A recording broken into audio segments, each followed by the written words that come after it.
ready. I'm just finishing something here, but it's all looking good. Turn it off. Yeah. Put on silent. Yeah. It's time for a conversation. Let's talk. Let's talk. He's picking his flight. He's picking his flight. No, I'm actually... Okay. Something to do with his flight. What episode number is this, Wade? 19. 19. 19 episodes in. Big Dave. 19, Bill. Big 19. I was only 19. When I was 17, When I was 17. I had a fake ID. It's weird hearing your voice like this, isn't it? Everyone loves it. Yeah. Okay. That's good. What? You done? Yeah. Put them back on. What are you doing? We're about to hear go you. live. Yeah, but it's not the same. Oh. It's not the same Be a because team player. yeah, it definitely makes a big difference. Where's my little... There it is. Yeah, but if you lean back, yeah, You won't have much movement. It's better to just leave it loose. yeah, Well, we've been recording for the last minute, so let me know when you want to go yeah. live. Go on YouTube, eh? Let's do it. Is it on air, Wade? It's on air. All right. Welcome, All right. guys. Boom, boom. Thanks for coming on. Episode 19 of the AI Digital Marketing Podcast. AI. AI. Did I say AI? AI. Yes. AI. We aren't AI. real people. That's what happens when you go live. You stop remembering how to talk, which is just happens. Yeah, blah, blah, blah, loosen it up. On this episode, we have David Mayman, special guest, Mayhem. very special guest. So David's a massive inspiration to me and the rest of the team here. Thank you, Bill. Big part of the beginning of this business and still a big part of it now. And David's here from France and US. Yep. And also is the first guest I ever had on this podcast. If you look at episode 1, David, you might remember. Is that right? Yeah, you were in on That was episode 1. without the whole room and all yeah, that stuff. Yeah. That was Humble beginnings. that was the That was humble over beginnings. the phone, wasn't it?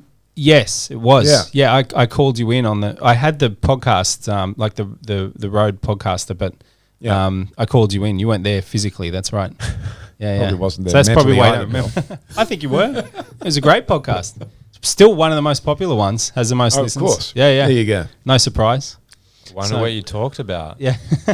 Might have been a jetpack. Might have been a jetpack. For those of you out there that are listening, David Mayman is also the founder of Jetpack Aviation, which invented the world's first jetpack and flew around the Statue of Liberty in 2015, I think was the first public November, flight. Yep. And you saluted the, what's her name? Statue of Statue Liberty. of Lady Liberty. Lady Liberty. Lady Liberty. Yep. And since then, you've been doing a whole bunch of things, right? The Red Bull Air Races, which I was honoured to be invited to one of, You which was were. great fun in France. In France, yep. Yeah. So Good times. good times, a lot of fun. So good to have you on here, David. I know that we are listened to by a lot of business owners. We haven't done a podcast for a while. I apologise to our audience about that. Crazy times, new office, We've just COVID. been growing our business and everyone else's. Yeah, Well, that's right.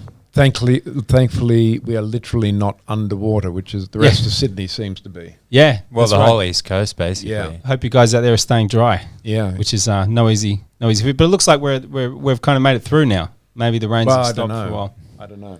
The fat lady There's hasn't more- sung. I think there's more water coming. Yeah. So, big opportunity to listen into this, guys. As I said, David's a big inspiration. Some of his achievements are crazy, amazing, like inventing the world's first jetpack. But not only that, before that, David, I think you built and sold some successful businesses, Yep. which we ran through in episode 1 of this podcast. But I'm sure the audience would love to hear a little bit more about that over the course of the next hour. Let's get into it. And also what you're doing now, because that's also something I'm very excited about, what JPA is doing. A flying motorcycle. Yeah, Let's yeah. talk about that. So first thing, Dave, what was your first major success in business?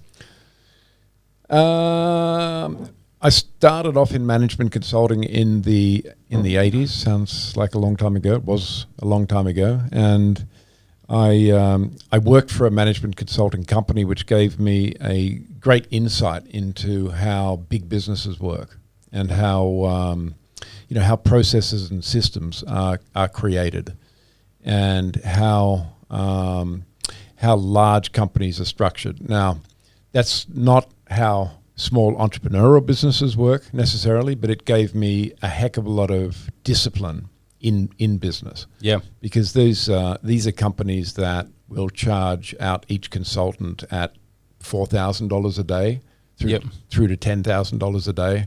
Yep. And they may have 20 or 30 of those consultants billing every day for one client. Yeah, wow. So that's a client, potentially paying hundreds of thousands of dollars a day. Yes. For a consulting exercise over many, many months, sometimes over years. So Yes. the clients expect a huge amount.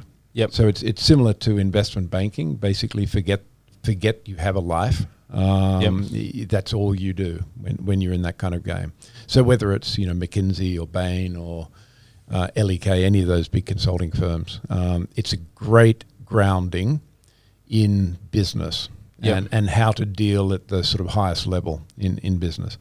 But it is also very claustrophobic for somebody that wants to be an entrepreneur.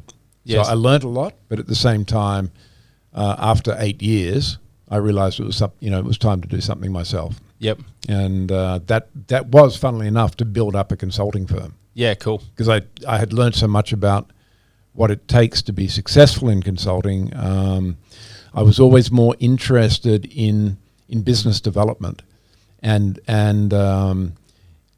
getting to understand the clients, their strategy, their requirements than I was actually in doing the nuts and bolts consulting. Yes.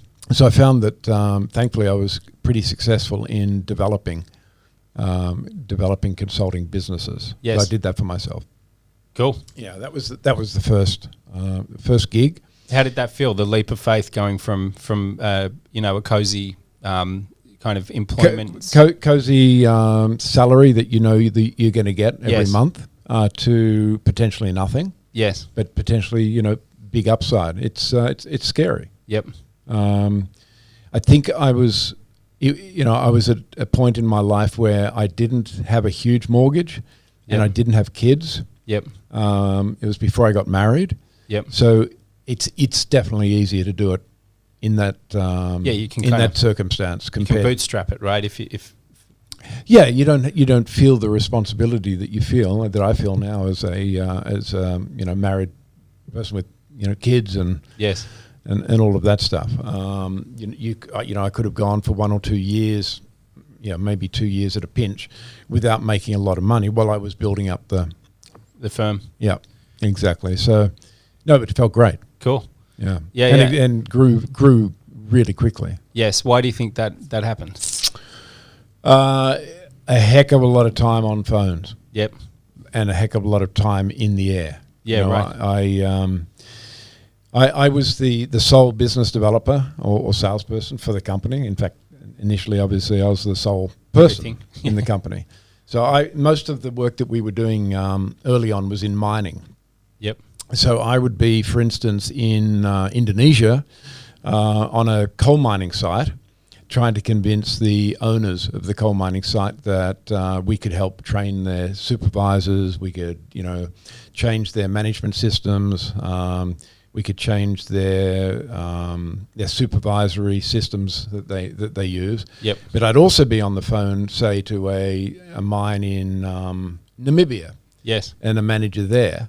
And I would say something like, look, I'm in Joburg at the moment. I could pop up on Monday and see you. Yes. And it would be Saturday in Indonesia. Yeah. And they'd say, yeah, cool. Okay, come up from Joburg on Monday morning and let's grab coffee and we'll talk about it. Yeah. And I would. Yeah, and right. that would happen all the time. Yes. But it was the way of getting the meeting. Yeah, right. Whereas saying, oh, look, I'm going to be in Joburg in 6 weeks' time. Yes. Or I could fly straight into Namibia or Botswana or wherever the mine was, and there were many different places in Africa. Let's catch up when I'm there. Yeah, right. Putting a hard and fast date in the diary and saying that you're nearby. And more immediate. Yeah. Yeah, but that would, it just played havoc. So I was always on a plane, last minute. Yep. And, but it worked. Yeah, cool. And effectively got the first 3 consulting gigs. Yep.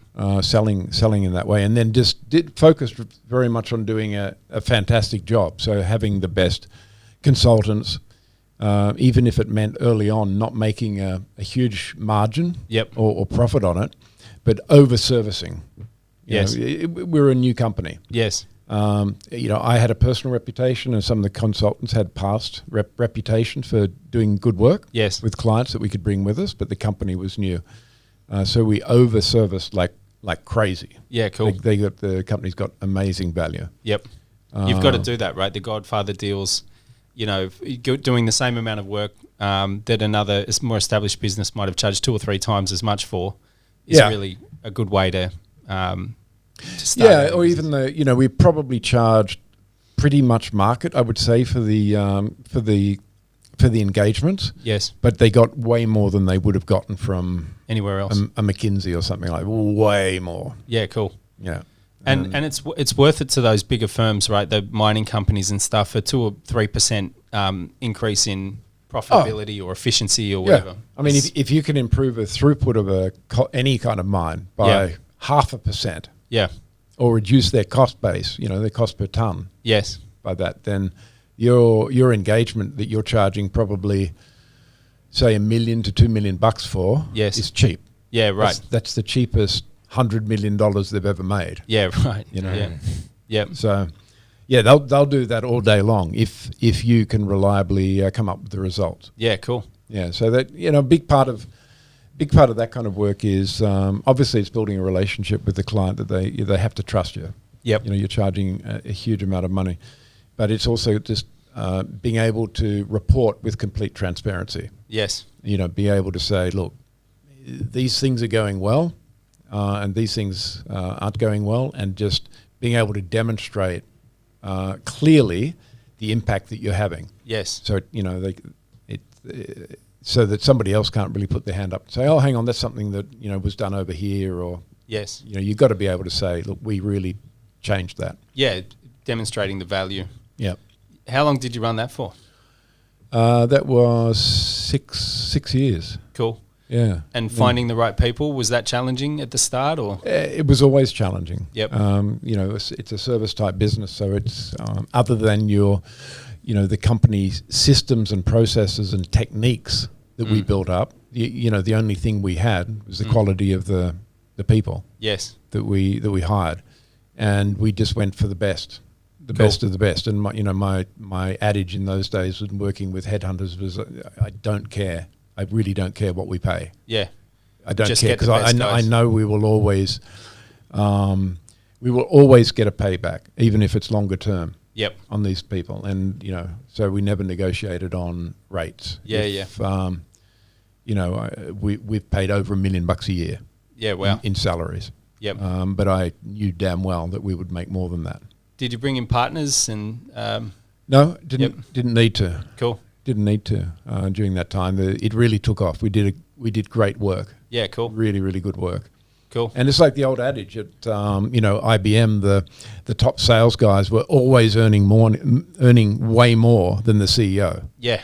And that's true. I mean, it's true. It's not true, urban myth. It's the top sales guys, particularly back in the mainframe days, were out earning the CEO by multiples. Yeah, right.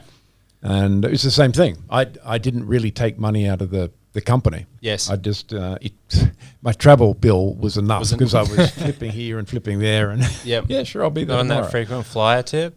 Yeah, well, yeah. A problem with frequent flyer points is that if you always try and find the best deal, then you're always flying on a different airline, and you never really accrue airline points. But yeah, right.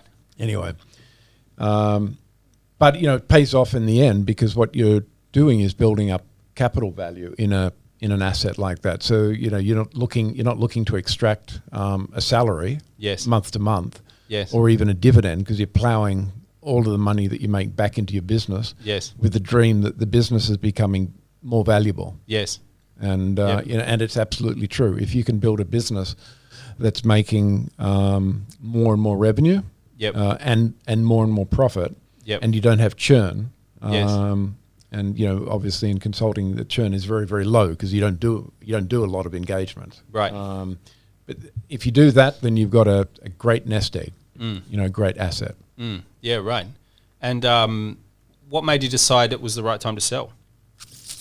just being made an offer that I didn't think was going to come around again quickly. Yeah, cool. And it was a 50% sale, so I sort of got to have my cake and eat it too, to some extent, as much as you can. Yeah, 50% sale. So you only sold half of it? Yeah. Cool. Yeah. Have you still got the other? It was 50% and followed by the other 50% after a period of time. But that gave me the connections with the buyer and their clients to build. Yes. So the whole idea was it gave me some cash out. Yep. After a lot of hard work, and then it also gave me access to all of their clients to help build the company faster than I would have otherwise. Okay, cool. And was it called a roll-up or something like that? The way that the exit ended up working was that it was a group of professional services companies, like IT consulting companies, management consulting companies, that got together and listed on the stock exchange. Okay. Yeah. Yeah, cool. So that, that's something that's been done before. We certainly weren't the first ones that did that. Yep. How old were you then? I was 30-something. Okay. Mid-30s, early 30s. Yep. Yeah. Yeah, so, mid-30s. So you found yourself early 30s, mid-30s, Yep. having succeeded, pulled off a major success with a sale, shitload of money. Yeah. What were you deciding? What made you decide? What were you sort of thinking at that time? What were you going to do next with your life? I took a year out, and I did a lot of flight pilot education. Yep. Because that was a dream. It's always something I've been interested in since I was a kid. I actually originally got my license when I was 16. Mm-hmm. Started learning actually well before that, but you can't get your license before that. Pilot or helicopter? Fixed wing. Yep. Normal aeroplane. But when I was working as a management consultant, I literally didn't have a day to myself. And then when I was building up my own company, I didn't have a second to myself, so I had no time to fly. Yes. So when I sold out, I thought, well, one of the things that I will do now is spend some time flying, because it was, everybody has something that they're passionate about. That was my thing.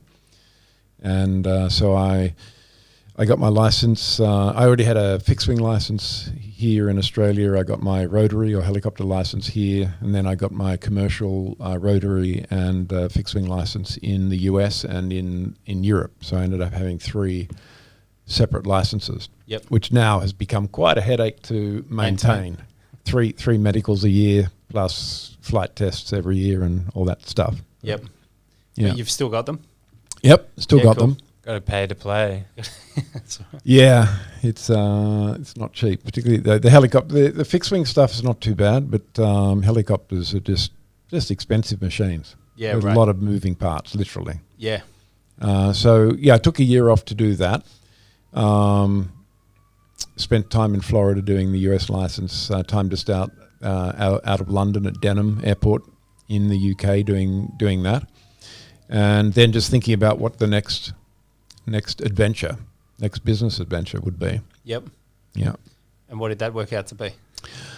Well, it was the late 1990s, and of course, what was happening then was the .com boom. Right. And so I started looking at investing. Yes.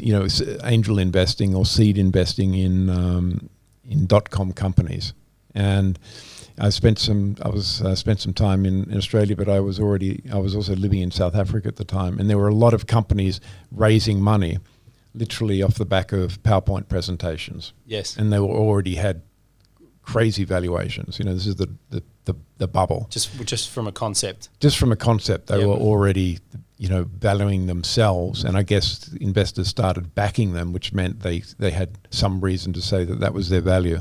Yep. Of hundreds of millions of dollars. Yeah, right. Off a PowerPoint presentation. Wow. Which we're kind of seeing happen again to a large extent in the new field of vertical takeoff and landing, flying cars. Yep. In aviation. So it's before a company has any revenue, any profit, any people other than perhaps Employees. a founder. Yeah. They probably don't even have any LOIs, letters of intent, or sales deals, but they've got a great idea. They may have not even created intellectual property at that stage. So they have to be careful about who they share that idea with. Yeah. And so I invested in in 3 or 4 companies at that stage, at the .com days. A couple survived, a couple didn't. A couple did really well. A couple rebranded. A couple of rebranded a few times. Yes. Nothing like a new name. Yeah, exactly. And so that kept me busy. And then I got involved in one of the companies and took them to Europe. Yep. Not long after that. Yeah, cool. So became their chairperson and their business development person in Europe. Moved to Ireland. Yep. So I'd been in South Africa. I spent a couple of months back here, and then I went to Dublin. Yep. Cool. Yeah. It was great. Is that the directory? Yeah. Yeah, cool. Yeah. So it was the electronic procurement system for hotels. First. Cool. Yeah, right. Market boomer. Yeah. Yep. So that, it was already established here, but I became an investor in that company. I wasn't a founder. Yep. And we were looking. We already had good footprint in Australia with the hotels here. So it was really a debate of whether we expand the reach inside Australia, outside of hospitality. So maybe into into jails, into hospitals, retirement catering homes. companies, retirement homes, that kind of thing. Do we do that, or which would have taken some work on the technology? We would have had to have made some changes to the tech, or do we just go for a new geographic area with the existing tech, which is what we did. So I went to Ireland to spearhead the European development of the company, and took along with me from Australia an Irish guy, funnily enough, and with his Irish wife, to Dublin. Yes. And so he ran sales, and I just ran the rest of the business. So that was there for 6 years. Okay, cool. Yeah, which was, great days. Ireland's an amazing country. Why? The people are just fantastic. Yeah. Great fun. Yeah, cool. Great fun. The accent's a bit of fun alone, right? Do they come with subtitles? Man, it's not as bad as Scottish. I've been to Glasgow and I literally didn't understand a word the whole weekend. Yes. But the Irish, when they speak fast, yeah, for sure, you got no idea. And obviously, when you move to a country, you're talking to a lot of people about basic things like setting up housing and gas accounts and electricity accounts, and you'd call these people and you go, I really don't know what you're saying. Thankfully, my wife, Sashi, was great. She did a lot of that. And so my second daughter was born in Ireland. She still now says that she's considers herself to be Irish. Yeah. Cool. I think everyone wants to kind of be Irish, right? Yeah, everybody. Yeah, but she doesn't have an Irish accent. Yep. And she got the passport, though. That's what counts. No, she didn't. No, because you don't get a passport on birth. Unfortunately, she was born there, and she has a German passport already. So. Oh, not too bad. Yeah. Yeah. Yeah, cool. And was this before the directory or like ALS? Yeah, cool. Okay, all before that. Yeah. Yep. Yep. I have a question, if you don't mind, but okay, we're kind of like at the success stage of your story and moving forward, but take us back to the beginning. How did you decide what you wanted to get into, and why did you go to consulting in the first place? Yeah, well, I went to consulting because I didn't really know.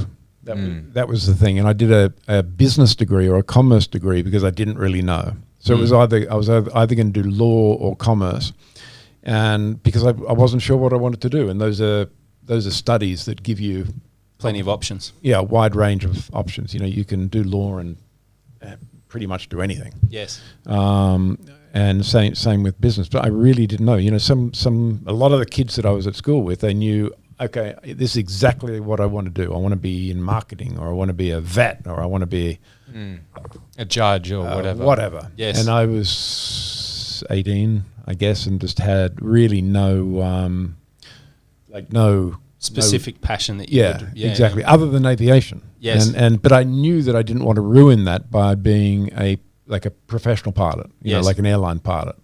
I really felt that doing that day in, day out would ruin it. Would take away the magic of it. There I go, finishing people's sentences for them. Yes, thank you. Makes it Well, much bad better. habit, man. It's rare that you don't talk. You know, you have that much space without you talking. Yeah, right. Makes It's not a bad thing. I'm the same. It makes it much faster, Bill, if you finish my sentence. You could start them as well. And Then I can just listen to me. Or we talking. don't have to say a Bill, word. this is the Bill Paulson Show. Yeah, that's right. Where people come in and I tell them what they're going to say anyway. Dear classic. But no. So wait, I didn't really know, and so I did business, and then again started in management consulting because I knew I didn't want to join a big corporate. I didn't want to join, like my dad worked for EMI and Unilever, and really big companies, which was great and suited him very well. I didn't feel like that's what I wanted. And consulting, it's a bit of an adrenaline rush. It's extremely taxing and intellectually really hard, but you're always somewhere different. You're never in one city much longer than a month or so. You're dealing with literally the board of directors of some of the biggest companies in the country, and so it's a great education. Yeah, cool. What are some gems that you picked up in those boardrooms with these big wigs that pull the strings of the world? That there's no doubt that they're incredibly smart, but they're just like the rest of us. Their decision making is made, based on the same kind of drivers that the rest of us have. Fear, greed, status. It's the same old. They of course get very, very good at putting, sort of a shield around themselves and a veil and a face or a mask or what have you. They become immensely good at that. These are people that end up earning, $5-10 million a year at the top of their game, and so they're like athletes. Yes, they're like athletes, but in a business sense, they become incredibly good at what they do. It's almost like political, right? Is that good at making things look certain ways and but they are incredibly smart, but they're no smarter than a lot of other people that I know that didn't go down that route. It's just that a lot of them are so dedicated to the politics and the process of being successful in a corporate environment, which is its own thing. And a lot of them burn through marriages. They, their personal life suffers, or that's the way the media portrays it. Very often it has to. It has to. Yep. I killed my first marriage through the consulting company I built up. Yeah. You can't be on a plane all of the time and away from home, literally 300 days a year. Yes. And hold everything together. Yes. So you make choices, like whether at the time you think those through or not. Yep. You make a series of choices and they have consequences. There's, I think, a big misconception out there from people about what that life looks like. Being a big fat cat corporate at the top of the chain, at the top of the ladder, is idealized a little bit, and people think, they're living the dream. It's like probably 95% of the population would hate it. It's like it's who wants to be in a boardroom for at 1:00 in the morning trying to argue a point because there's some catastrophe or something like that. Probably not a lot of people. You're on call 24/7, right? Yeah. So you're not on. Yeah, you're on call 24/7, but more than that, you're often working 18-hour days. Yes. And I mean day after day. Yep. And do you want to do that? Yeah, that's right. You might have what it takes to do that, but do you want to do that? Yep. And it's relentless. It's it goes on and on and on. That's why the average tenure of somebody in a big public company at the top is not that long because it's unsustainable. Yeah. for prolonged periods of time, right? Yeah. It's too much. Yeah. I'm amazed that some of them, Alan Joyce, these guys, they do it for a long time. Yeah. They must have got, I guess over time they have all their support systems around them. Yeah. So that and they're very good at that. So they're very good. I remember working with one of the newspaper publishers in the UK actually, and he had 3 PAs. Yes. to keep up with him. Wow. He had three, or EAs, executive assistants. So one would start when he started at about 5:30 or 6 in the morning. Yes. So one would start at that time. Yep. And then another one would start at a sort of normal hour, like 9 o'clock. Yep. The early one would finish at, say, 1 o'clock in the afternoon. The normal one would finish at 5, and then you have another one come in the afternoon and work until 11 or whenever he'd be working until. So What does this guy eat? They don't care. Yeah. It's nothing else is important to them. Yeah, that's They right. don't care. You've got to have the energy, right? Yeah. And what's interesting as well is that, I've worked with a lot of these guys and gone out to lunch with them or whatever when they do. And, driven around with them. They don't even drive fancy cars. Yeah. We were talking about this the other day. Yeah. Phil. They don't even know what car they have. Yeah. What a luxury. Yeah. It's like, I don't know. I just, this is the thing I drive, and it might be 20 years old. It just doesn't factor in there. I actually took a photo in the car park of our cars parked together, Dave. And for the listeners out there was a photo of my Beamer, my 320 Beamer. It's, nothing fancy. It's nearly 10 years old, but it's a Beamer. And David's Toyota Camry. What year model is that thing? Gotta say, it's a 90 something. It's Yeah. in the 90s. 90s so it's Toyota. been around. Yeah. But it And- keeps going. Yeah, and so the photo is here's the guy who wants people to think he's got a lot of money, and here's the guy who doesn't want people to Doesn't give a he's shit. got a lot of money. No, doesn't give a shit. That's Give a right. shit what you think. Just doesn't care. Yeah. So it's true, isn't it? And I think also I've back to your energy question, Wade. What a great, I can't even remember where I heard it, but what a great saying. It's, you're not tired, you're uninspired. And when people get inspired and obsessed with a vision and a goal, they can be really tired, but they just keep going. Yeah. I've been in that place, and I feel like I'm in that place and have been in that place for a couple of years now with this business, virtually the whole time actually, where I'm inspired and excited about where we can get this thing. And so I'm up at 10 o'clock at night on the laptop. I'm up first thing in the morning. You're up at bloody 2 o'clock in the morning. Yeah, sometimes. come on, you're sending me I'm ideas getting for messages ads at 5 2 o'clock in the a.m. morning. That's right. So I'm tired at that point, but I'm just still going. Because something flashes for you and you want to get it done. Yeah, I'm pulled towards this vision. Yeah. And that kind of can override all of the normal Survival. stuff where you feel hungry or tired or, it just overrides all of that, and it's kind of... I used to call the guys when I was in the consulting company and in the same country as I said, well, it wasn't the time zone. I'd call them and say, hey, look, what do you think about that? And they're going, what? And then it's 3 o'clock in the morning. I go, what? It's 3 o'clock in the morning? Okay. How did it get to be 3 o'clock in the morning? Time? What are we worried about time for right now? Listen to this idea. Yeah, it's different, and it's the if you heard this, if you're bored, you're probably boring. Yes. And I talk to my kids about this all the time. Yeah, if you're bored, you're boring.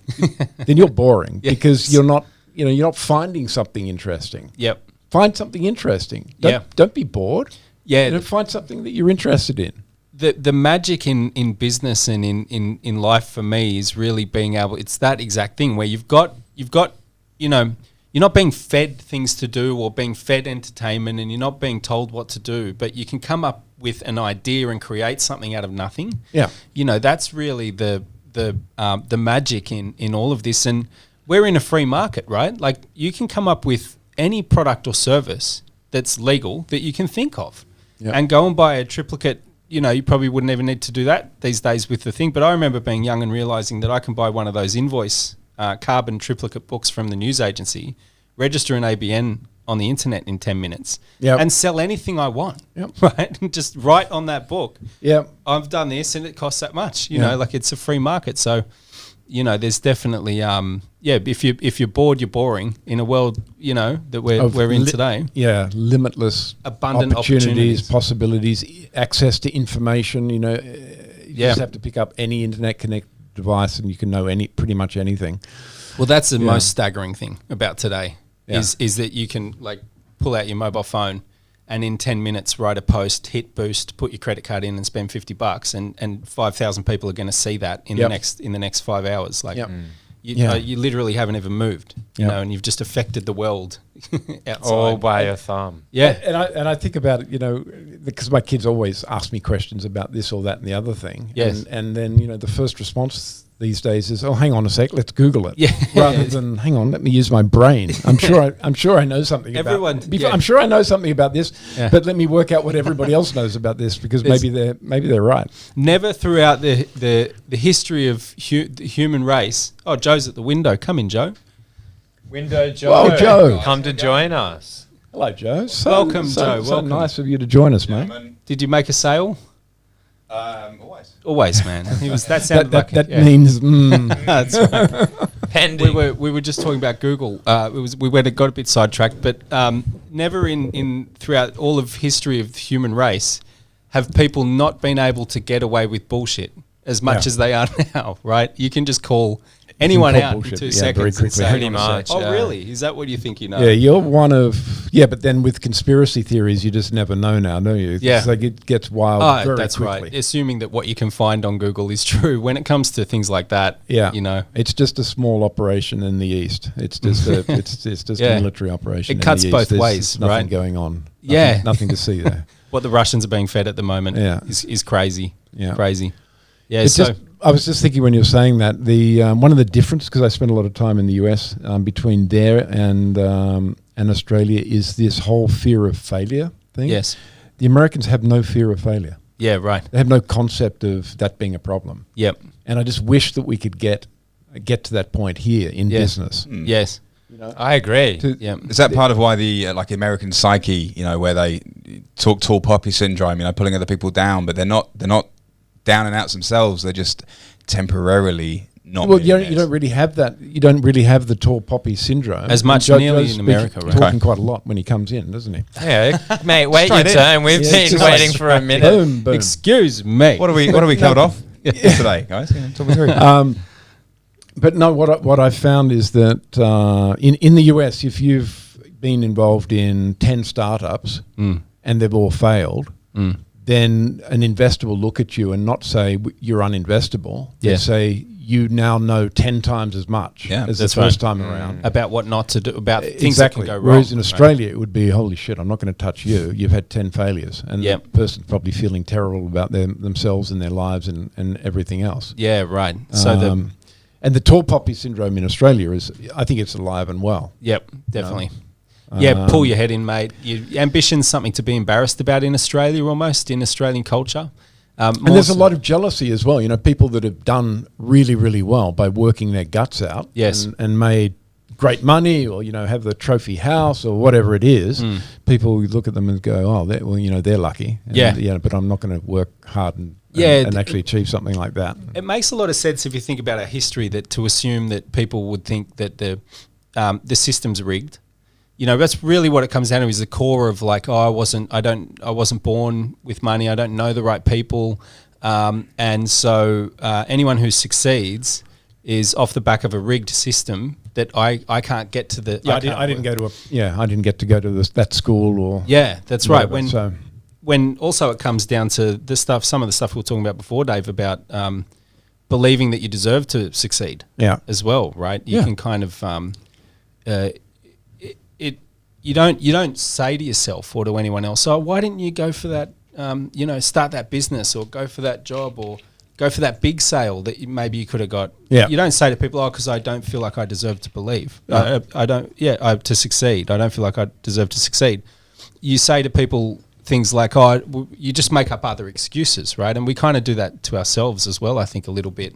But you're absolutely right. Underneath, you know, a lot of us, Yeah. and certainly I've been through that, you don't honestly feel that you deserve maybe even what you're getting, Yeah. you know? Self-destructive right. tendencies. Yeah.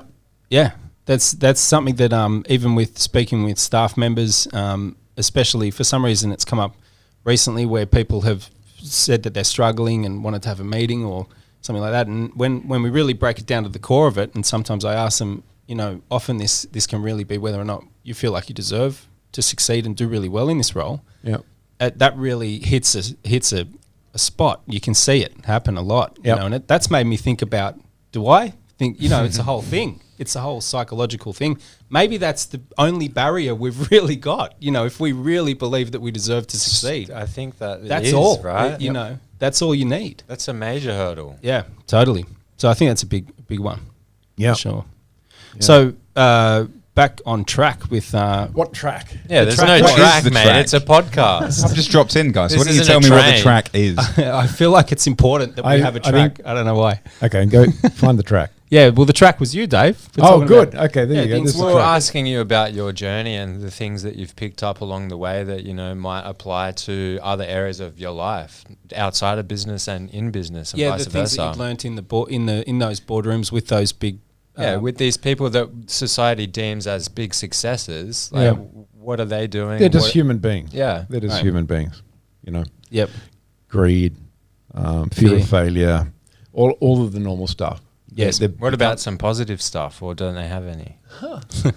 No, they do. I mean, without a doubt, most of them are very smart, men and women, and they a lot of them are serious about the impact that they can have, not just in their business but on society, and they put a lot of effort into helping society, and that, but not all of them, not all of them.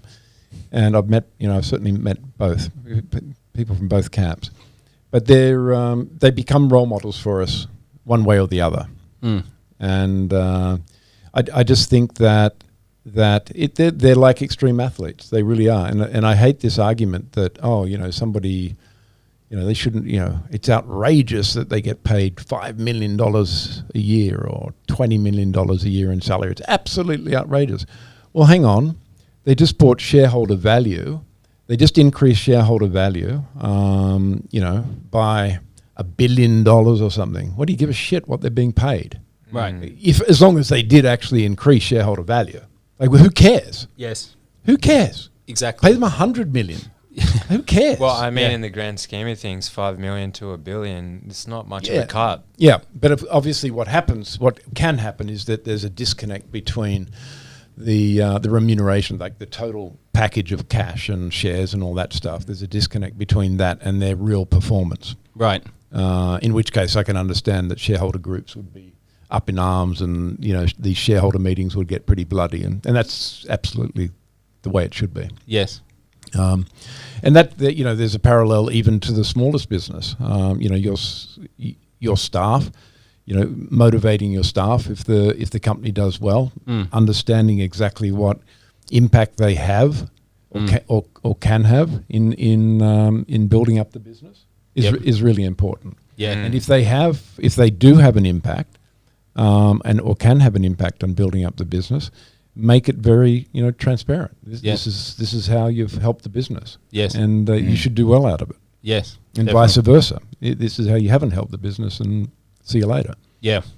Yeah, I think maybe a lot of business owners are through fear, sometimes make the mistake of keeping the team in the dark, especially with startups. They don't want to talk about how much money or how much profit or how many clients, or they're just afraid to bring people in and get too close because they're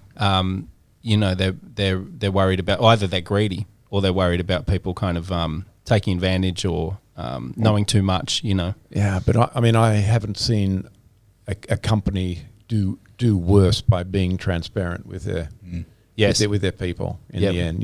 I think the whole craziness. I've known business owners that drive to the office in their Toyota Camry, but have their their Lamborghini parked around the corner, 2 blocks down the corner in a rented garage. But they would never be seen arriving in that because they've just had their second round of pay cuts or whatever.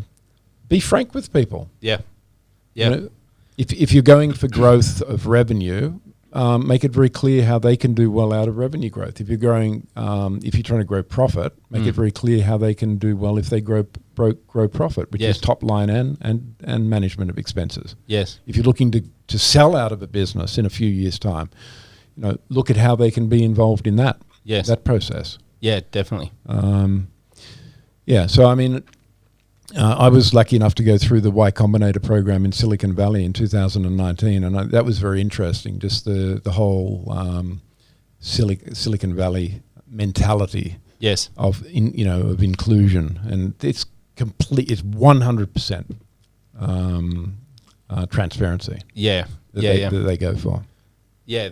I mean, it's almost like a breakaway from the old school style it is. of running business as well, right? The mentality used to be, I'll find a job with a big company and I'll work for them for 50 years and I'll have security and I'll get the gold watch at 10 years and the long service leave and, be taken care of, by that big company. But the psychology's changed a lot for especially younger generations. Well, so is the job market, like who's having a 50-year job at one place. Right. You're replaceable. The gig economy now. And Yeah, totally. Yep. Yeah, so I think we got Was that the track? No, we got back off track again, yeah. Did we learn anything? Yes. Well, sounds like a track. Yeah. Joe's been quiet for a We minute. should all go join the Y Combinator. Yeah. Pipe in, You'd gone Joe. to Europe and we're expanding. Yeah, with thanks, Bill. That's all right. That's right. Ireland. That's right, Ireland. Yes. The problem, as my wife will tell the story, is that we lived in Rathmines, which was on one side of the Liffey, and the Liffey River, and my office was on the other side of the Liffey River. And to get there, you had to go through Temple Bar. Yes. Temple Bar is a very famous pub district. Yeah. in Dublin. I see the problem it's like here. a 1 square kilometre area that is stacked with every, Isn't that Ireland? 500-year-old Irish pubs. Yes, And when cool. we were there, there was still smoking, and the smoke would be down around like eye level like this. And so every evening, I'd walk back and forth. It was about 7 k's each way, and I'd walk back and forth. So in the evening, I'd call my wife. I'd say, sweetheart, I'm coming home now, just about to leave the office. And, it's like 7 o'clock. And she said, okay, I'll see you about midnight then. It's like, it would always be walking through Temple Bar with some of the mates from the startup. And you're saying, we'll just pop in for one. At least it's the evening and not the morning. Yeah. Walk in, Well, it was sometimes extended. Must be something about the Irish air. Something it's full about of Guinness. Great crack, as they say. But no, I mean, it was fantastic times. And my youngest was born there, as I said. And we ended up doing a deal there as well with Tony O'Reilly's group, the independent news media company, to build up a local search directory. Yes. Called Your Local. And that was awesome. Yep. Working with them. They're big international. They've got newspapers here in Australia and around the world. So that was a great experience in being involved in all the strategy sessions. And cool. And how'd you meet those guys? That is a good question. I think I built up Australian Local Search. Yep. In Sydney, in Australia, which became True Local. It was bought by Murdoch. Yep. And I was introduced to Sir Tony O'Reilly by Lachlan Murdoch. Yeah, right. Made the introduction. Yep. And we were introduced also to the Telegraph Group in London. Yes. And to set up an online directory with them as well. Yeah, cool. Under a joint venture, which is where I met that CEO who had 3 EAs. Yes. So this is still in the .com. .com-ish kind of boom era. Yeah. Yeah, cool. Yeah.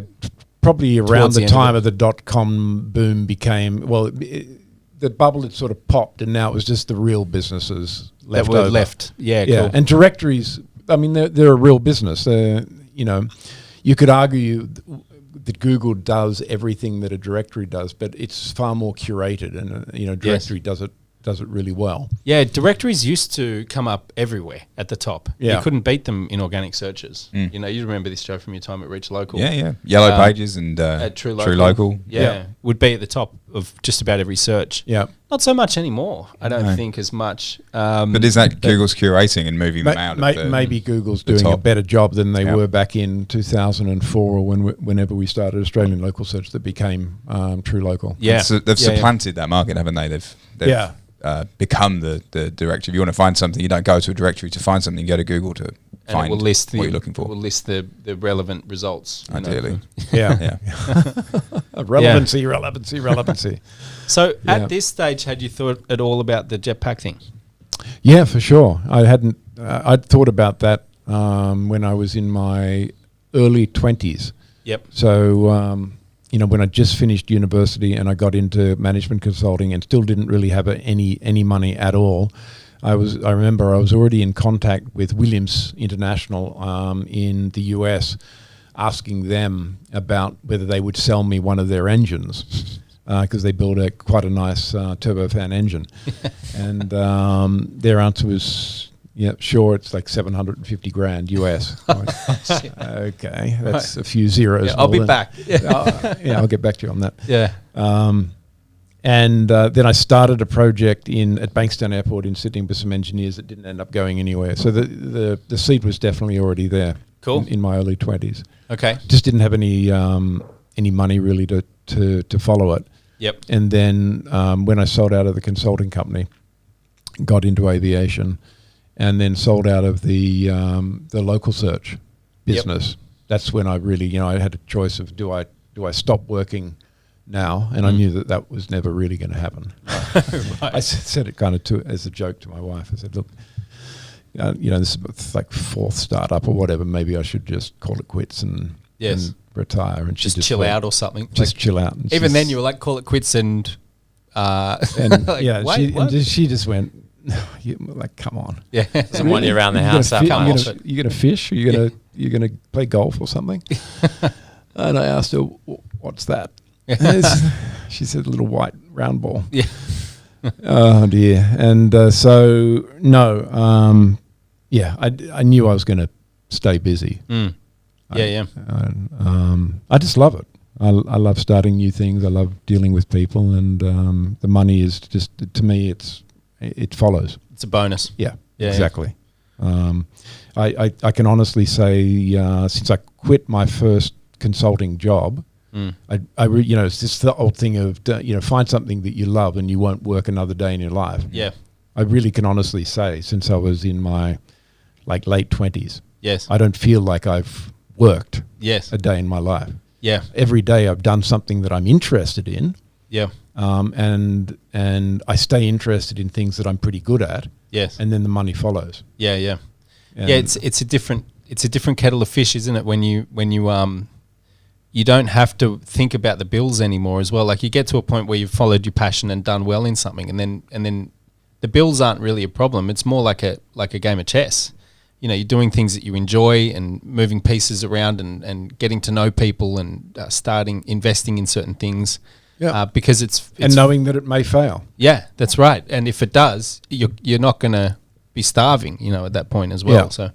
Yeah. So, cool. So what happened after Ireland? Had you started Jetpack Aviation when you left Ireland? Yes. Yep. I started the project in 2007. Yes. And so I was still in Ireland at that stage, and then moved to France in 2009. Yeah, cool. And then, so the project, because I hadn't incorporated the company yet in the US, it was just something I was funding. Yes. Nearly as a passion project, because as my wife said, I needed to get out of the house and do something. Yep. And I said, what I really want to do is build the world's smallest vertical takeoff and landing aircraft. Yes. And I talked about, the concept of a jetpack, the concept of something that you could take out of the boot of a car. Yes. And put on your back and fly away with. And she was, she thought it was a bit crazy, but she was extremely supportive and, probably more supportive than a lot of other for sure. People, yeah. The thing is, though, that I couldn't really. There were no engineers that sort of jumped out in Ireland or in France. So the guys that I found were in California, in Southern California. They'd worked on the original rocket belt, which was built back in the 60s, and James Bond, well, whoever it was actually Bill Suter, not Sean Connery, flew it in Thunderball. Yes. And it was flown at the 1984 Olympic Games opening ceremony. Yeah. by Bill, a lunatic, by Bill if you ask me. Well, by Bill Suter, who's the guy, my trainer. He instructed me to learn to fly a rocket belt because I built one of those. Yes. Wow. And had no idea how to fly it. So this technology has been around for decades then in its infancy on the fringe. But The rocket belt has been around since the 60s. wow. It was built by Bell Aerospace out of Buffalo, New York, and under an Army contract in the US. They funded it because the engineers, Wendell Moore and a couple of the other guys, put together a pitch to the US Army. You know, we could use one of these and they came up with a whole bunch of things. You can still see it on YouTube if you're like early days of rocket belt. Yes. You know, like saving people by dropping off, inflatable buoys in the water, rescuing people off mountains and all that kind of thing. Yes. Problem is that the rocket belt has an endurance of 22 seconds. So however much saving... Longer than most men. You're not getting up Everest very quickly. Whatever you can do in 22 seconds with the rocket belt. Anyway, so they funded it to the tune of a couple of $1 million, which back in the 60s, obviously, was quite a lot of money. Yeah. And but it didn't end up going anywhere. But there's amazing footage. Yes. You know, it's a fantastic thing. And I learnt to fly one and crashed into Sydney Harbour. I can't help but just remember, they crashed into Sydney Harbour bit. Yeah. You tested the limits in that 22 seconds, did you? Well, I didn't even make it to 22 seconds. I think I crashed at about 15 seconds. That's a long story, but the very short reasoning behind that is it was a project based in California, but there was a Discovery Channel documentary being made, and they wanted to bring me home to fly over Sydney Harbour, and so I had to finish my training here. But the fuel plant that made the rocket fuel in Sweden blew up. It was one of only 2 fuel plants. The guy survived. Yes. The chemist survived. But there was literally, we had 60, they come in like jerry cans, but they're plastic containers of fuel. There was 60 left in the world. Right. This is 90% hydrogen peroxide, monopropellant rocket fuel. So we bought all of those into Australia. Yes. And bought the rocket belt here. But I needed way more than 60 to learn to fly at a farm in the Northern Beaches. We set up a tether rope system and everything. And nobody had ever learnt to fly a rocket belt in such a short number of flights. And Bill said, this is like lunacy. And so we got down to having one drum left, which we kept for the finale flight across the Sydney Harbour. And I didn't have the skills. I was lacking some talent and went in the water. What happened to the rocket belt? Did it sink or was it floating? No. I had we had 2, one of these 2 inflatable ribs with scuba divers. Yeah. And I also had one of those pop-out vests on me. So if I went into the water, it would inflate. And it's quite funny when you watch the Discovery documentary. It's called Rocket Compulsion. You know, I go in and it's like a competition between these boats and which one can run me over faster. And then it's hilarious. They all leap out like it's a like Baywatch slow motion thing. They all leap out with their scuba gear on into the water when the boat's still doing like 30 miles an hour. In the meantime, I still had the throttle locked on, and it's a monopropellant, so it can work underwater. Right. Yes. It's the same stuff that submarines use to power their torpedoes. So I was underwater, flying along like this. Yes. They were trying to catch up with me. Wow. Oh, man. It was a thing. So then bringing it back to the... How vividly do you remember that? Oh, I remember it really like yesterday. Yeah. When was it? 2010, I think it was. Yep. And were you submerged? Yeah. Well, I mean, the thing popped. So I was, like, my head was under, but my back was up. Yeah, okay. So I wasn't going to drown. Okay. But I was still driving along like this. Yeah. This scuba diver was trying to find me. It's wild. Oh, dear. Were you scared? No. Yep. No, actually, you kind of. I think I had a lot of adrenaline because I just knew that I was going to fly from Botanical Gardens, and they built this great big barge out there, sort of halfway through the Opera House. Yes. And when I stood there and I looked at how far it was, and the longest flight I'd ever made was about 1/5 and not in control. Yes. I just thought. You knew. So were you going- went in knowing you were going down. No, but, yeah, I mean, Worth a I try. had a little chat with the safety coordinator before, Yeah. like they have on these productions, and I said, mate, I am going to go in. Yeah. So just like, Be Be ready. ready. all these briefings that we're having, Yes. they're not just briefings. This is what's going to happen. This is actually, very likely that this is actually going to be what happens. Yeah.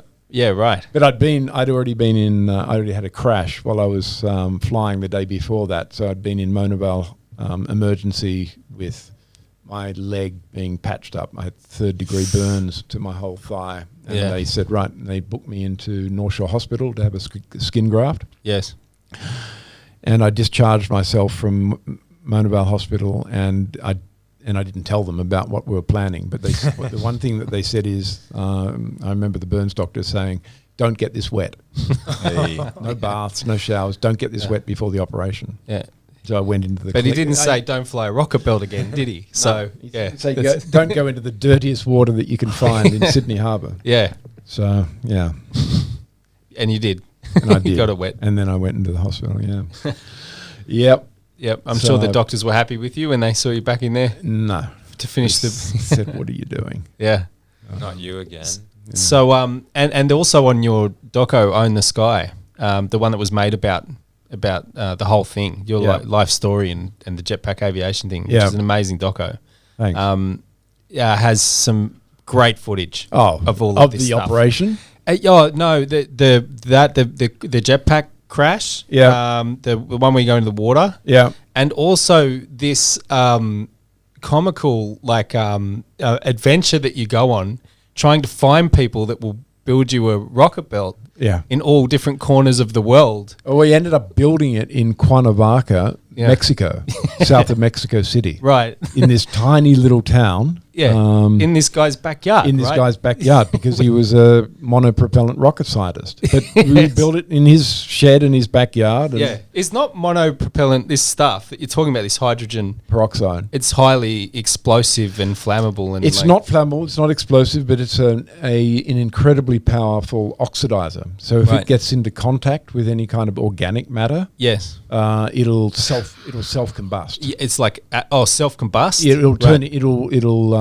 It'll catalyze it.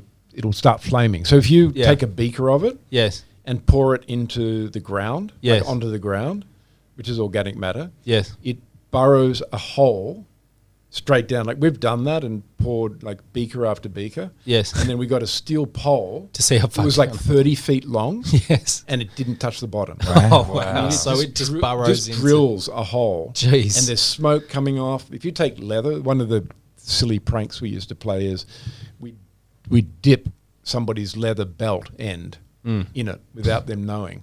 Right. And then about 8 seconds later, it would just go flash. Yeah. I don't know why leather in particular, but it would literally go flash, Yes. boom, and there'd be a puff of smoke, and there'd be nothing there. It'd be gone. It'd be gone. Man, there's things you can do in Mexico, hey? Yeah, we did that in LA. Yeah. Right. It's so funny coming back into Australia when we were importing the rocket belt. Yeah. You guys have all been international and come back into Australia at some time, and how paranoid they are about you importing plants or seeds or dirt or belts. anything like that. Getting all that fuel in. Yeah. I mean, that was all freight forwarded, so I didn't have to bring it in personally, but I did bring the rocket belt in personally in my luggage. And like the woman at customs, as they came through with this trolley, because I put it in a push bike carrying case, is Yes. about the biggest case I could find. Yes. So the control arms and everything were in this. And she said to me, are you carrying any organic matter or whatever? And I said, no, just a rocket belt. And she literally said, oh, okay, right, that's all right then. You're serious? Okay. Oh, just a rocket belt. Yeah, it's okay. We get them all the time. That's right. On you I go. don't know what that means. Did they I'm just even gonna- check it sorry. out? Like open it No. up? No, she Wow. literally just said, oh, okay, that's all right then. Okay. And I was honest with you. Yes. There is a rocket belt in this bike bag. The just the scene of you in Mexico in that doco with the grass setting on fire. I set And the whole grass, God. the backyard on fire. Yeah. Because the catalyst system wasn't catalyzing the hydrogen peroxide properly, so it was coming out as raw onto the ground. Yeah. But I didn't know that. Yeah. Until my feet were on fire. So I just all I did is step to one side. Yes. And then I would try to take off again. Yes. And then I'd look down and my feet were on fire again. And I did that around the circle that the safety system would allow me to do. And it's so funny in the documentary, the whole circle now is on fire. My feet were on fire. So in the end, I just pulled the pack off and then ran to the guy's swimming pool and jumped in the pool. Yeah. Crazy, man. That's a good doc. I recommend anyone that's listening to this go and watch it. It's cool. What's it called? Own the Sky. Own the Sky, and the rocket one was called Rocket Compulsion. Yeah. But one who built the rocket, he was obviously incredibly talented as an engineer, but he was also pretty nuts. He built a rocket powered push bike. That's right. After we were there, ET phone home. Yeah. Man, just like a normal 30 speed or whatever it is push bike. And he just took it out onto the road outside his house, and he was in thongs and board shorts, and it was only like an afterthought as he was walking out. He grabbed off his motorcycle the helmet and like put it on. Yes. He went from these are not throttled. Yes. They're either on or off. Yeah. Yes. And this thing was producing about 1,200 pounds of thrust, so that's like 550 kilos of thrust. What's that equivalent to for the lay people out there? It's very hard to. It's like it probably. I mean, if you tried to convert it into horsepower, it'd be like 1,000 horsepower. Jeez. Now it's only going to burn for about 4 seconds. Yeah. Lucky for him. He got right up one end of the road, sat on this thing, hit the go switch, opened the valve. And just took off. He hit about 120 mile an hour. Yeah. So whatever that is, 250 kilometers an hour, on a one-way little street in this little town in Mexico. With thongs and bullshit. On thongs and bullshit. But then he hit it. There was just next to his driveway, running across the road, there was a little drain ditch thing. He hit that. It exploded his front tire. Right. And then he just went off the bike. Yeah. Ouch. Yeah. So that was 6 months he did in hospital. Wow. Yeah, right. He ground himself into the tarmac. Ah, man. Yeah. Just like being shoved through a cheese grater or something. Can you imagine? No. Ouch. No. You know those motorcycle crash videos on YouTube, and you see the guy like fly through the air like 20, 30 feet or whatever. Yeah. I imagine in this scenario the bike did not stop. The bike would have just kept going. The bike would have just kept going, and he came off it. But just imagine having no protective. Yeah. Strapped to a rocket. The funny thing about that part of the doco is also you're seriously trying to get this thing built, and you're investing time and money into getting a rocket belt built, and you wind up at this like crazy looking Mexican guy's house who's got it's not a science lab. It's like, 2-liter milk containers cut in half. It was all over the place. It was pretty agricultural. Yeah. I mean, very smart in terms of the design of the rocket engine itself. Yeah. Just a total lunatic though, right? Like an insane genius. Kind of thing. Yeah. Where did he earn his stripes? He YouTube. It probably predates a lot of any of that. He worked in Mexico for one of the aerospace companies. Yeah, right. And this was his side. He blew up because to make the fuel, you have to distill 50% hydrogen peroxide to get rid of the water, and then you have to deionize it because it's got preservatives in it to stop it from exploding or oxidizing.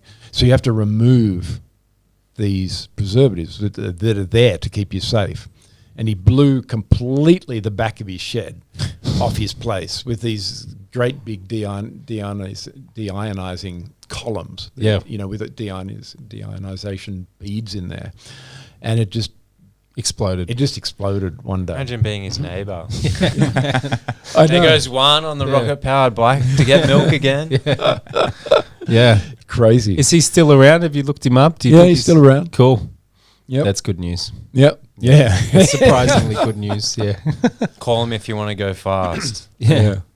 No, and so from there, I started spending a lot of time in Southern California with the Jetpack Project. Yep. And I was working with Nelson Tyler, who had worked originally with Bell Aerospace on the rocket belt.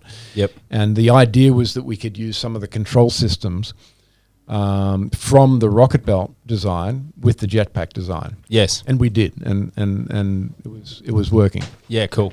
But we went through like 9 iterations. It was the JB9 that I flew around the Statue of Liberty. Yes. So it was 1 through to 8 Yep. that didn't work. So there's J. Yeah. Right. And it was like one. So if you think about it, we were building a new version about every 1.25 years. Yeah. Right. So it was still costing a bomb. Yes. You know, like every year was hundreds of thousands of dollars. Engines and time and Just engineering. time and engineers and facilities and all that stuff. And it was just failure. Yep. Just I can't describe it any other way. It's just failure after failure after crash after firebomb. Yep. I mean, it's all in the doco, but There's some real moments in there, right? Like I remember being invited to the premiere, which was great, and watching it there, and it wasn't always like it wasn't. People look at you now and look at the jetpack and having flown around the Statue of Liberty. They don't. They go, That's oh why yeah, they- that flies. Yeah. Of course it flies. Right. Like why wouldn't it fly? I can tell you many reasons why a jetpack won't fly. It's been a wild ride, right?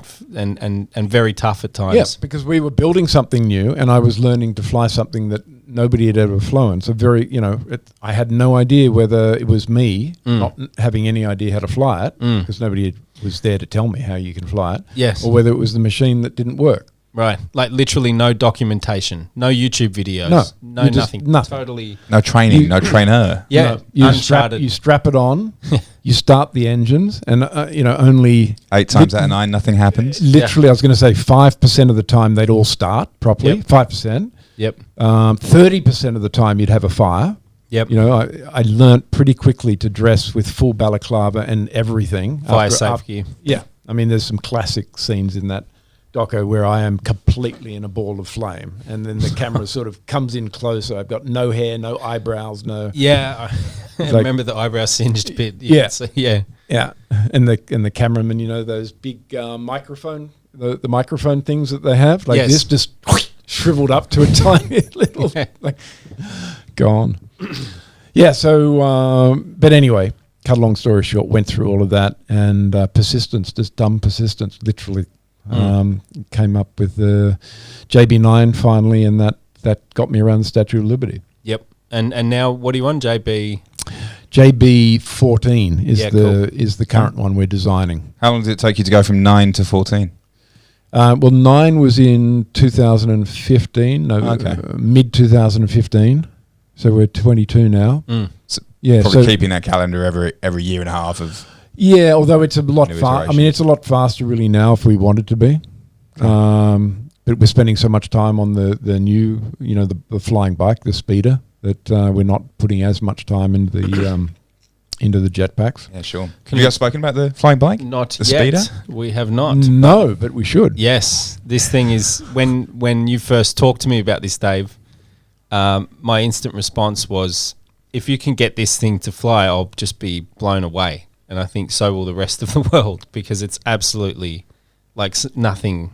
Yeah. anyone's Well, ever we're seen. we're flying a full scale prototype, like right now. Yeah. Also, we were in December, but it doesn't look like the final product. Yes. It's not as sexy as a flying motorcycle yet, but it tests all of the stuff that we need to test. Yes. Like the way the jet exhaust is ducted, the way the engines move, the way the flight systems move. Yes. Nobody's done this before. Yes. Like many people have built electric drones. It's a bit like designing the first car, right? And they came up with the first four-wheeled, basically a quad bike, right, before they even got to the car. And then when you went through the car, it was like, where's the gear placement? Where's your accelerator pedal? Where's your brake? And all the rest of it, right?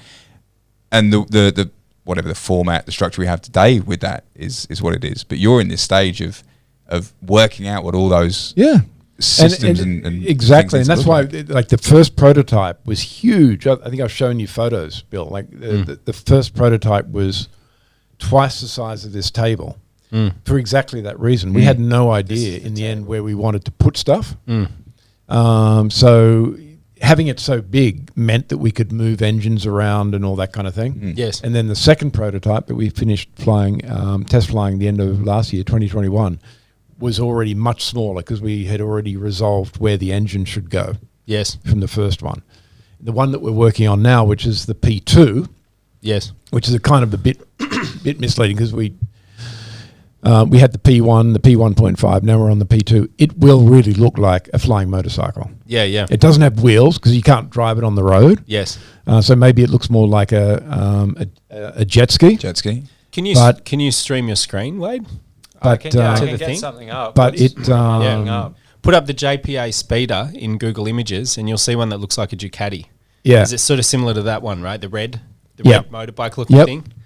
Man, this thing is freaking insane. It Do you is know? like. Do you know it gets it gets more and more impressive. You know, even against what I thought it would be able to do. Yeah, right. The more engineering, we've got a big team working on this now, Yep. which is new for me because it was always very small, very hands-on. Yes. We've got a large team now in LA, and it's in cargo mode where we can shape it, really aerodynamically. Yes. We're talking about more than 700 kilometers an hour. Wow. So now that's something that you can have take off from less than a half a car parking space. Yeah. Can fly vertically up to whatever you want. Yes.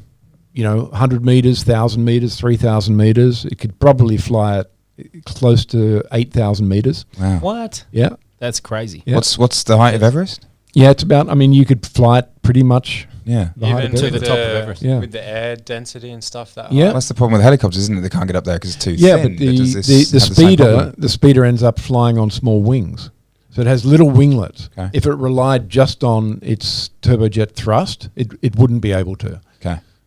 Because the air density knocks down the amount of thrust Thrust. that you can produce. But with the wings, you need less With the thrust wings, to get. you need less vertical thrust. You can convert that into horizontal component of thrust, which gives you aerodynamic lift off your wings. Wow. So now you have something that can fly at 700 kilometers an hour. Stop at the other end.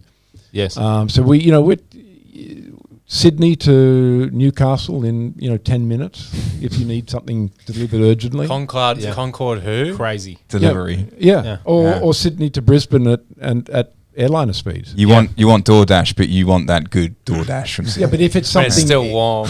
if it's some cargo, we're doing a lot of work with the military on life-saving supplies. Yes. Yeah. If they need to get something from a forward operating position to a front line, Yes.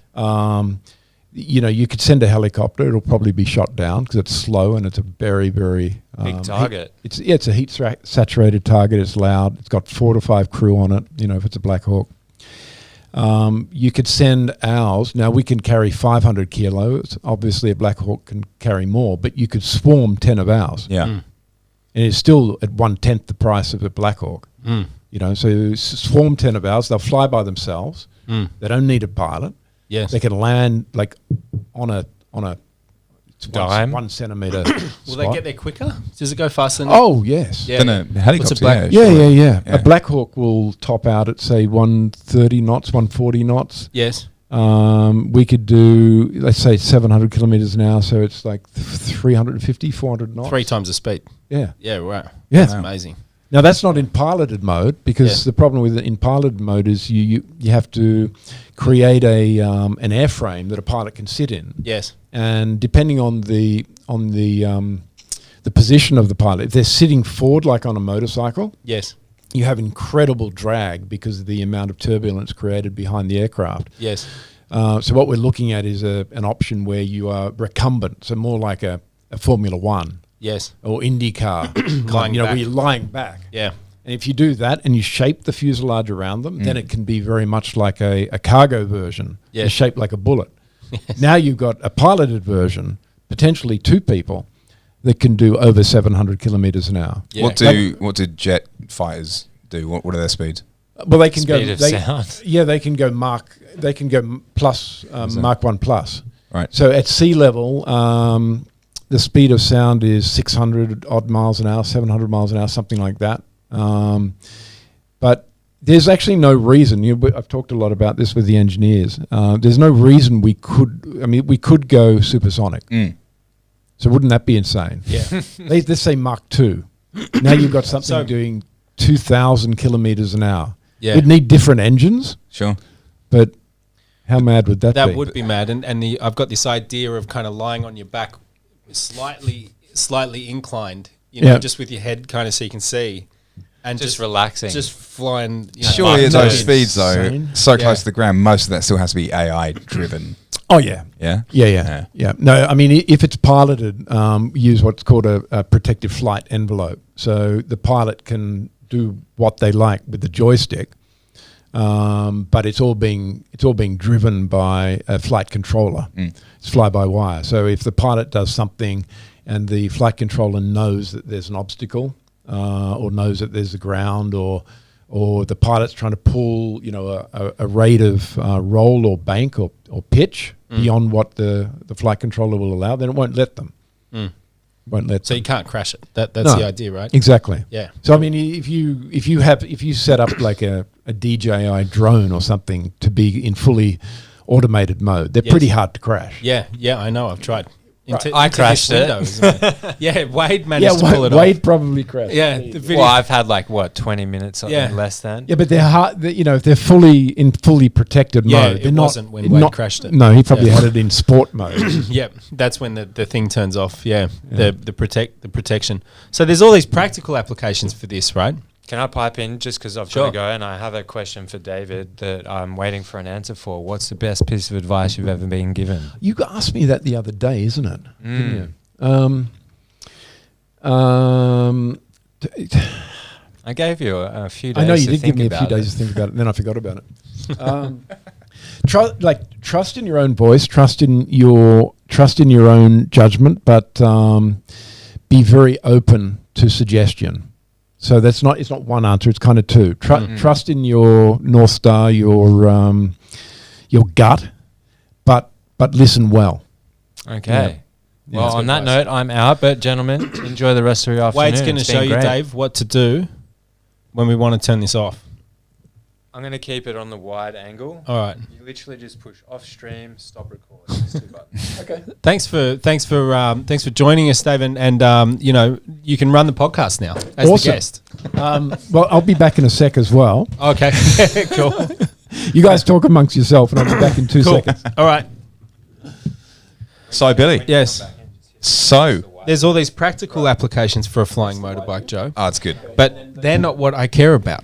What I care about is that there's this thing that goes and just takes off. I like your idea that when you're in the recumbent mode of this, that what you are thinking is you've got this little tiny thin window that you can see through, and that would be good. Yeah, being able to you're like, just whatever gets me there, man. That's all I want. I just want to be in that seat. Maybe it could do like super smooth, block out the sound. You know what I mean? Now you'd need to have like a. Joe? That's what I want to know. Why didn't you think of building a flying motorcycle, mate? Why didn't I think of that? I did think about it. Did you? I thought about it since I was 5 years old. This is all I've ever thought about. So I'm so excited to talk about the speeder. It's just this technological leap, right? I mean, there's nothing like it. It's gnarly. Yeah. You don't want to talk about the practical applications, but ambulances, fire services, police services, all the rest of it, but rescue, logistics, getting hot Chinese food from the middle of the city to my house in under a minute. And I don't need to deal with that guy at the door. It's going to come to my balcony. I'm just going to grab it, and it's on its way. I reckon if you rock up in one of those to a party, you're going to get the chicks. It's certainly going to hit all over a guy with a Lamborghini. Right? Yeah, you can land on his Lamborghini. Can you keep it in like just and tell him to move? Permanent hover mode. That's what you want. Just right on top. Just burn the roof. Burn the roof. Oh, we were talking about all of the applications for the speeder potentially. Yep. None of which I care about. I think it's just this thing that goes and just takes off. Boom, like Star Wars out of Star Wars. Yeah. And the ability to flex on other people. And if you turned up to a party in one, you'd just get all the chicks, basically. That's you couldn't take them home though. 2 people. You get 2 plus. You could take. Yeah. Okay. I mean, we could lift 4. Oh, For right. in terms of thrust. Yeah, right. That we've got. Well, you've only got one seat. You've only got to be uncomfortable for 30 seconds until you're home, right? Pretty What's- much anywhere. Yeah. What's the stamina, or what do you call it? The endurance? Stamina, endurance, same thing. Aviation talk. It depends on the speed and a whole bunch of things, but it can do up to an hour. Wow, cool. Yeah. That's so Yeah, cool. which is an advance on the jetpacks that are more like 10 minutes. Yeah, that's a big advance. And that's today, but right? that's because it's getting onto a small wing. Yeah. That's today, right? As technological advancements happen, and you guys get a more efficient engine and all the rest of it, right? There's already an engine technology that we're looking at that could make a big difference. improvement on that. Yeah, cool. How fast could you be going for that hour? Well, you could be doing the 700 Ks. 700 Ks for an hour. You need to accelerate, but Yes. it accelerates like a bullet. So And you need to decelerate at the other end, obviously. Yes. So you could basically get to You could get 700 Ks. like Brisbane in an hour. Yeah. What pretty about much. what about space flight? Well, you mean out of atmosphere? Yeah.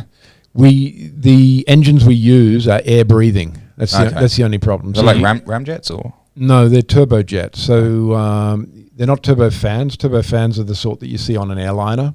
Big fan disc at the front. And a lot of the air goes around the engine instead of through the gas generator or the thing that creates the power. All of the air that we suck in to the engine actually goes through the combustion chamber. So it's called a turbojet. Way more powerful than a turbofan for the weight and for the size, but less fuel efficient. Yes. You can't have everything. Yeah. So for space, you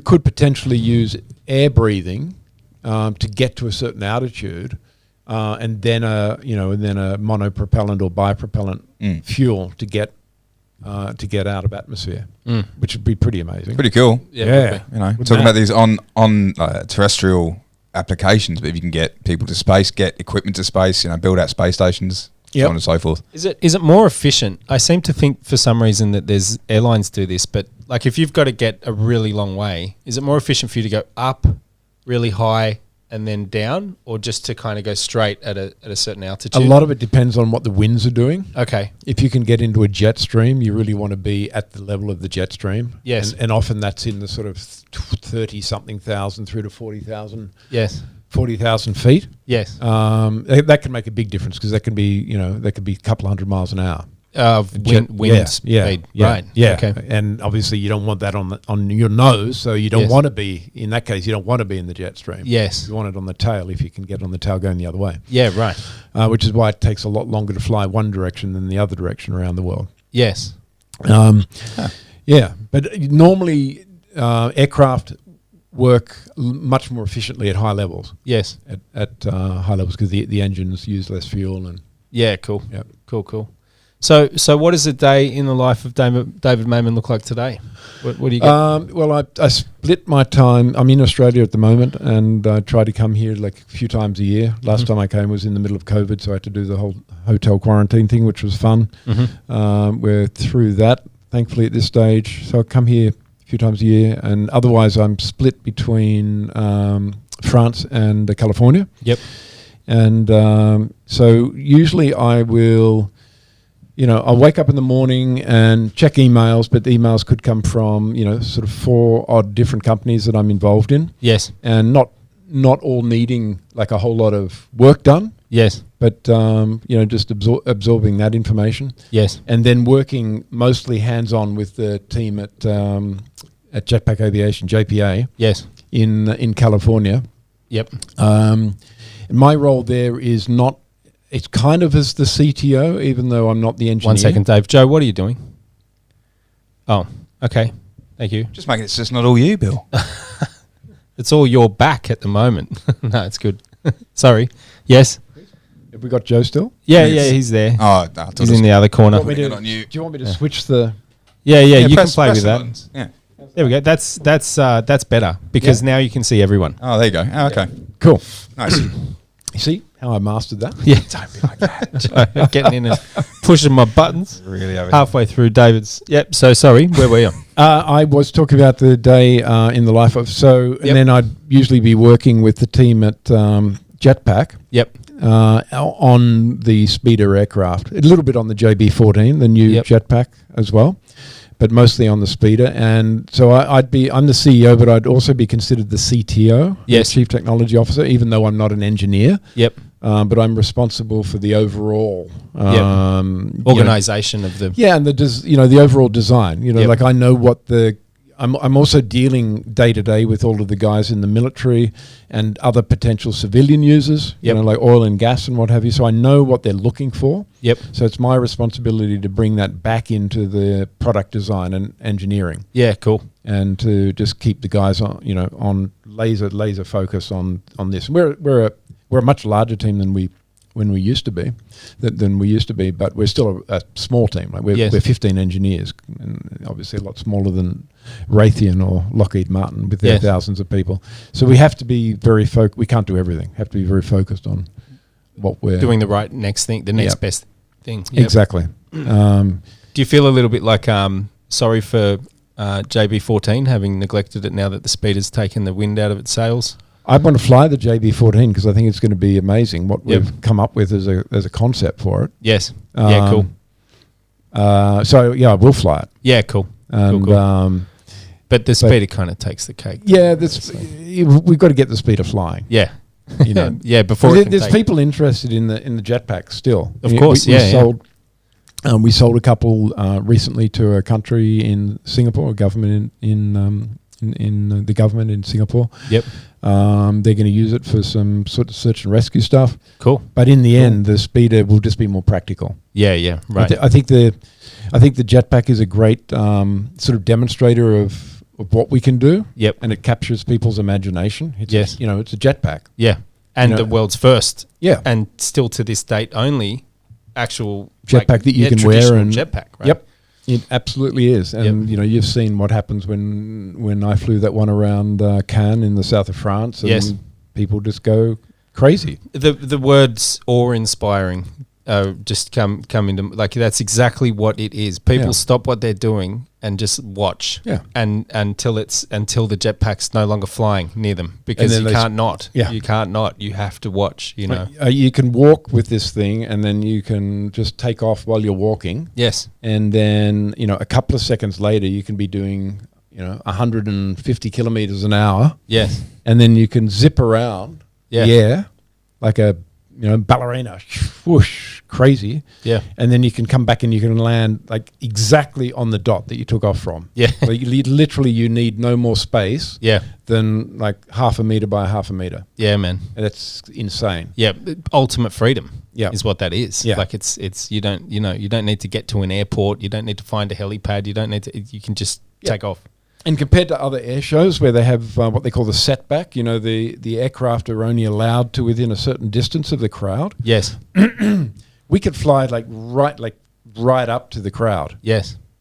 And it's like, hey, start having a chat. Jetpack. And they're going, whoa, what am I looking at? Yeah, what? Am I seeing this? At what point do Red Bull approach you for Red Bull Air Races jetpacks? Yeah, that was Red Bull. The Red Bull Air Races. Yeah, that was they were the Red Bull Air Races, but maybe Red Bull Jetpack Races. Yeah. That's. I saw an article about that recently. There's talks. Cool. There are talks. Talks in the winds. There are talks and talks. Yeah, well, at some point, this needs to become more. What's the word? Not open source, but there needs to be more companies into this space so that innovation can happen quicker, right? And it can be pushed out. It's a bit like F1. Pushes innovation. Look at exactly. Look at what happened in motor racing. As soon as they created the first car, what was the first thing they did with cars? They built a second car and they raced them. The first thing they did, I promise you. That's what you do. They raced them. So, no, you're right, Joe. So we'll, what we're doing at the moment is inviting people to come in as pilots. And what we want is people that have just got no particular aviation background. Because we don't need you to have an aviation background. Gonna put my hand up. Yeah, I like this job, Bill, but you're not a jetpack. It would take the cake. I understand totally. I'll leave that one to Bill. Okay. I think Bill's got his hand up too. Yes, yeah, man, definitely. I'm disappointed I haven't done it yet, but it's something I'll be doing very soon. Get to California. What an opportunity, right? That's something that's I'll talk to my missus and say I need to go to America for a week, and she'll say, I don't know about that. There's a lot going on here. I'll say it's so I can fly Jetpack. So and she'll either go, I don't care. So what? Yeah, that's right. she'll go, If there's never been a better, if I was gay, my husband would say, if there's ever been a better excuse, that is it, right? So anyway, so thanks for coming in, Dave. Thank you, Bill. It's been a lot of fun as usual.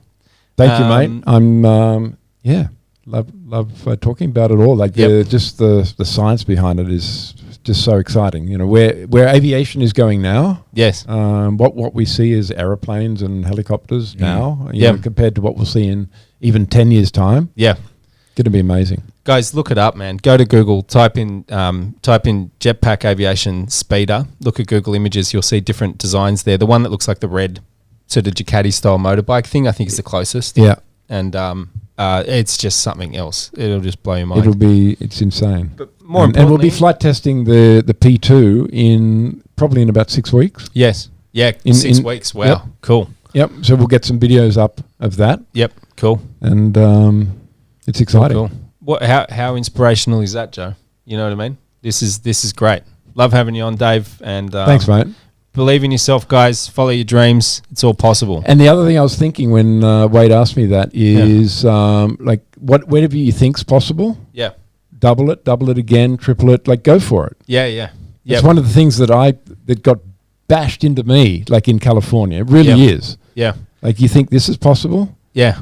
Like why are you thinking that? Why are you still thinking so small? Yeah. That's right. This is one of the things I love the most about having you in my life, Dave, as a mentor, is that big thinking. Yeah. Because whatever big idea I think I've come up with, you often go, okay, what about this? And I go, I didn't even. Where is that coming from? What? Anyway, cool. Yeah. Cool. Thanks for coming on. All right, guys. Peace out, guys. Yep. Have a good one. Speak to you soon. Okay. Bye. See you guys. Bye.